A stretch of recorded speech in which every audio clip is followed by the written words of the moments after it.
നമ്മക്ക് വേണ്ടി നമ്മൾ നേരം ഉത്തരം കിട്ടാൻ നല്ലൊരു ഹിക്മത്താണെന്ന് മറ്റുള്ളവർക്ക് വേണ്ടി ദുആ ചെയ്യാം. നിങ്ങൾക്ക് ഇപ്പൊ കടം അത് വീടി കിട്ടണം. നിങ്ങളൊരു സുഹൃത്തിന് 2 ലക്ഷം അല്ലെ, നിങ്ങളെ അഞ്ചല്ലേ പയ്യന്മാർക്ക് അല്ലെ ഒരു നോട്ടുകാരന്, അപ്പൊ നിങ്ങൾ അതിന്റെ സുഹൃത്ത് 2 ലക്ഷം രൂപ കടത്തിലായി കിടക്കുകയാണ്, പ്രയാസത്തിലാണ് അവന്റെ ആ കടം വീട്ടാനുള്ള ഒരു ഹലാലായ മാർഗം നീ തെളിയിച്ചു കൊടുക്കണേ അല്ലാ.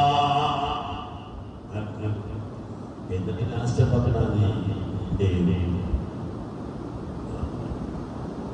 മറ്റൊരാൾക്ക് വേണ്ടി നിങ്ങളെ ഒരു കാര്യം നടക്കണമെങ്കിൽ എന്റെ ഒരു കാര്യത്തിന്റെ നിങ്ങളെ മോളെ കെട്ടിക്കാനുള്ള വേറൊരു മോളപ്പുറത്തുണ്ട്, നോക്ക് വേണ്ടി പോയത് നമ്മളെ കുറച്ച്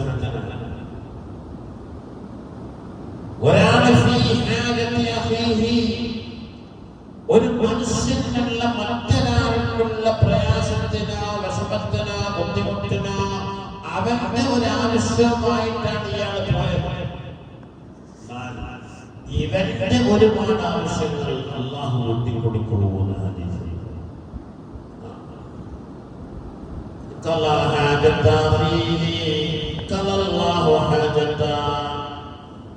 ഒരു സ്നേഹിതന്റെ സുഹൃത്തിന്റെ സഹോദരന്റെ ഒരാവശ്യം ഒരാൾ നിറവേറ്റി കൊടുത്താൽ ഇവരുടെ ഒരുപാട് ആവശ്യങ്ങൾ ഒന്നുമില്ലാതെ അല്ലാഹു നിറവേറ്റി കൊടുക്കുമെന്നാണ്